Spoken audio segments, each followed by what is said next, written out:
create complexity from simplicity is a long-term goal of modular synthesis, electronic music, actually music in general, actually art in general, actually maybe life in general. A simple way to add complexity to a single point: stretch it into a line. The line, bend it.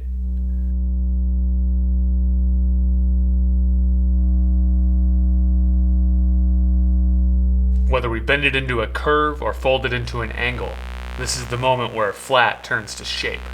Simplicity begins to turn into complexity, silence into sound. But what to do then? Fold it again?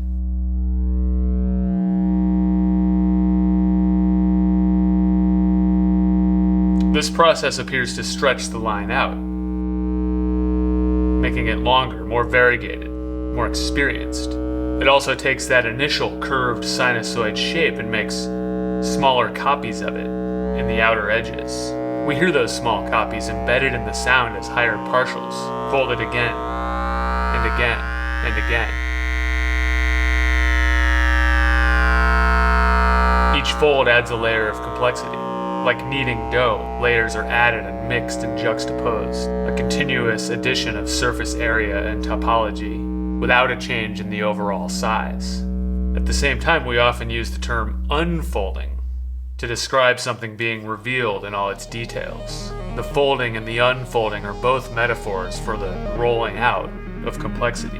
What we see on the oscilloscope is a visual metaphor. A line is not silence. Silence is not silent. And electricity doesn't actually move up and down like this.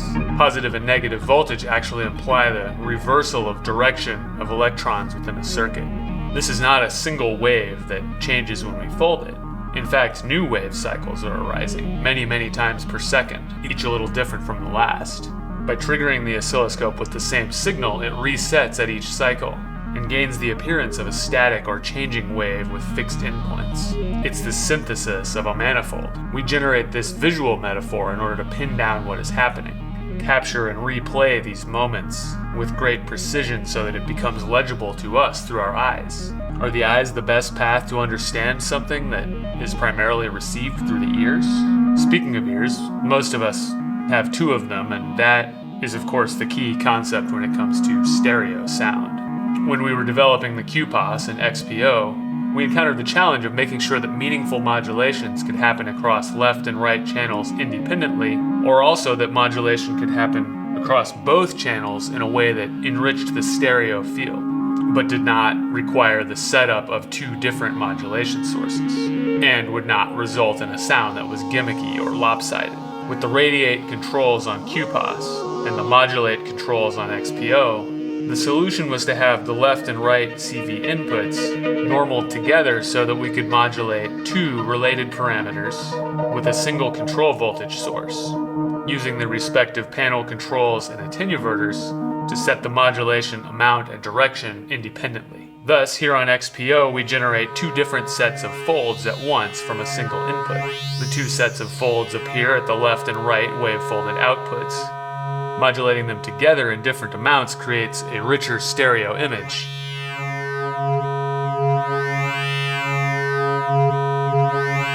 And we can do this from a single modulation source, whether manual or automatic.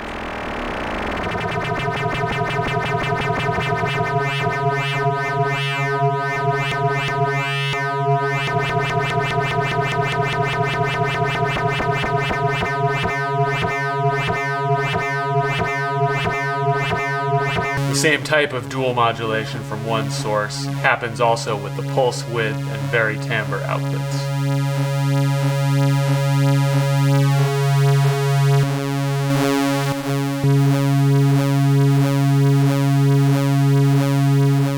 I've always liked to think of playing modular as sort of like conducting an ensemble. The synthesizer is capable of a much greater amount of complexity than could be created by an individual musician playing individual notes, one per finger or breath or moment.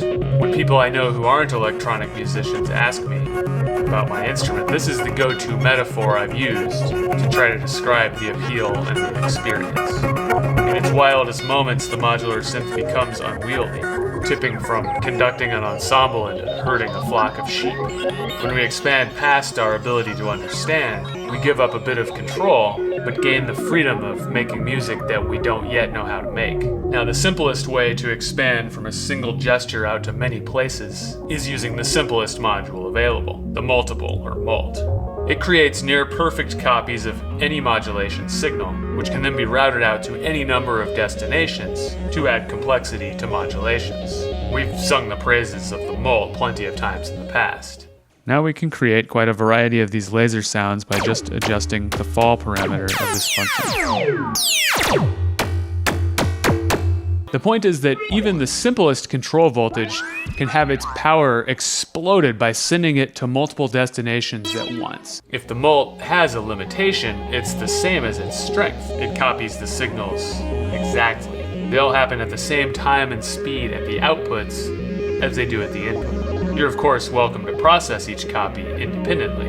A channel of maths can slow down the rate of change of a signal, but it also changes its shape. Sending modulation through a system is like sending ideas into the world. The more directions you send this multiplicity, the more unwieldy and complex will be the results. So my question for you is, what are some strategies for generating complex results from simple inputs? And how do you keep clear communication? Keep it related to whatever gesture or signal you are using. This is something we've been thinking about a lot recently here at Make Noise. So let us know what you think. And stay tuned to hear some of our new ideas.